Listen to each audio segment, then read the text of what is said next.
हिंदू धर्म में देवी देवताओं का बहुत अधिक महत्व होता है। पेड़, पहाड़, नदियां, जल, वायु, अग्नि, भूमि सभी की पूजा होती है। इसके साथ ही सूर्य, चंद्रमा तथा नवग्रहों की भी पूजा की जाती है। नवग्रहों में शनिदेव का बहुत अधिक महत्व है। शनिदेव को कर्म फल दाता या कर्म का फल देने वाला देवता माना जाता है। किसी भी तरह के हवन या यज्ञ शनिदेव को आहुति अवश्य दी जाती है। चलिए कर्म फल दाता शनिदेव के महिमा के बारे में और ज्यादा जानते हैं। सूर्यपुत्र शनिदेव को कर्मों का देवता या कर्म फल दाता कहा जाता है। शनिदेव का वाहन कौवा है। शनिदेव को नवग्रहों में हमारे सौरमंडल के छठे ग्रह शनि का रूप माना जाता है तथा सप्ताह के 7 दिनों में से शनिवार का दिन शनिदेव को समर्पित होता है। माना जाता है कि शनिदेव इतने शक्तिशाली हैं कि इनकी कुदृष्टि से देवता भी डरते हैं। मनुष्य हो या कोई देवता, इनकी कुदृष्टि से उसका अनिष्ट अवश्य होता है। माना जाता है स्वयं ब्रह्मा, विष्णु तथा देवों के देव महादेव भी शनि की दृष्टि से अभेद नहीं है।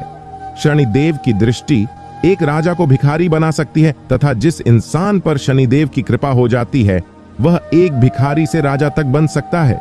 सप्ताह के 7 दिनों में से शनिवार का दिन शनिदेव को समर्पित होता है। इस दिन शनिदेव की पूजा करने से भक्तों को मन इच्छित फल की प्राप्ति होती है।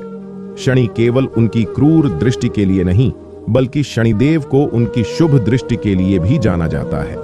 अगर शनिदेव की दृष्टि किसी जातक पर शुभ पड़ रही हो तो उसके जीवन में अपार खुशियां आ जाती हैं। इन्हें कर्मों का देवता या कर्म फल दाता कहा जाता है। ऐसे में शनिदेव को प्रसन्न करने के लिए कई उपाय किए जाते हैं।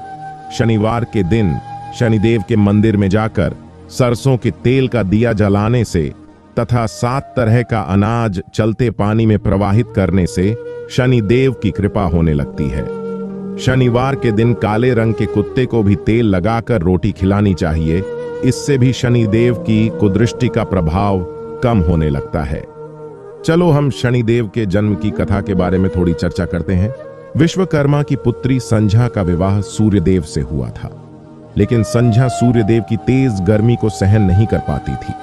इसलिए उन्होंने अपनी शक्ति से अपनी जैसी दिखने वाली एक स्त्री छाया बनाई और उससे कहा कि तुम हमेशा सूर्यदेव के साथ उनकी पत्नी के रूप में रहना और मेरे यहां से चले जाने की सूचना सूर्यदेव को कभी मत देना।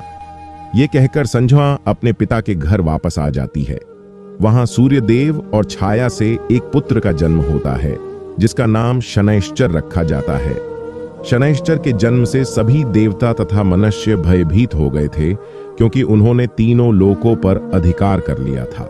शनिदेव जहां भी जाते या जिस पर भी अपनी दृष्टि डालते उसका अनिष्ट आरंभ हो जाता। जब सभी देवता कोई रास्ता नहीं खोज पा रहे थे, वे अंत में भगवान शिव के पास गए और उनसे मदद की गुहार लगाई कि वे शनिदेव से उनकी रक्षा करें। शिवजी ने मन ही मन शनिदेव का ध्यान किया और शनिदेव तुरंत ही महादेव के समक्ष उपस्थित हो गए। तब महादेव ने कहा कि वह क्यों सबको प्रताड़ित कर रहे हैं। शनिदेव बोलते हैं, भगवान, इसमें मेरा कोई दोष नहीं है।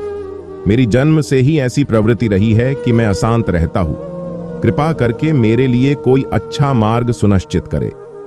तब शनिदेव को समझाते हुए भगवान शिव ने कहा, किसी भी कुंडली में पहले, दूसरे, चौथे, 8वें तथा 12वें भाग में आप विरोधी और अमंगल रहेंगे।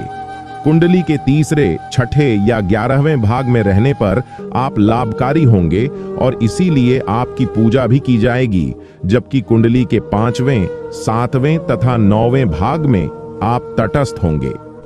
आप आकार में अन्य ग्रहों से बड़े हैं, इसलिए आप सभी राशियों में धीरे धीरे बढ़ेंगे। साथ ही भगवान शिव ने शनिदेव को यह वचन भी दिया कि जिस व्यक्ति पर आप प्रसन्न होंगे उसे पल भर में धनवान या राजा बना देंगे और जिस व्यक्ति से आप क्रोधित होंगे उसका सुख समृद्धि को नष्ट करने में सक्षम होंगे। आपकी पूजा अन्य सभी ग्रहों से अधिक होगी। शनिवार को शनिदेव की पूजा करते समय इस मंत्र का जाप अवश्य करें। ओम शम शनिश्चराय नमः। तो यह थी शनिदेव की कुछ ऐसी कथा जो कुछ ही लोगों को पता होगी। तो आपको यह वीडियो कैसा लगा हमें कमेंट करके जरूर लिखें और ये वीडियो को अपने दोस्तों और फैमिली मेंबर के साथ शेयर जरूर करें। जय शनिदेव।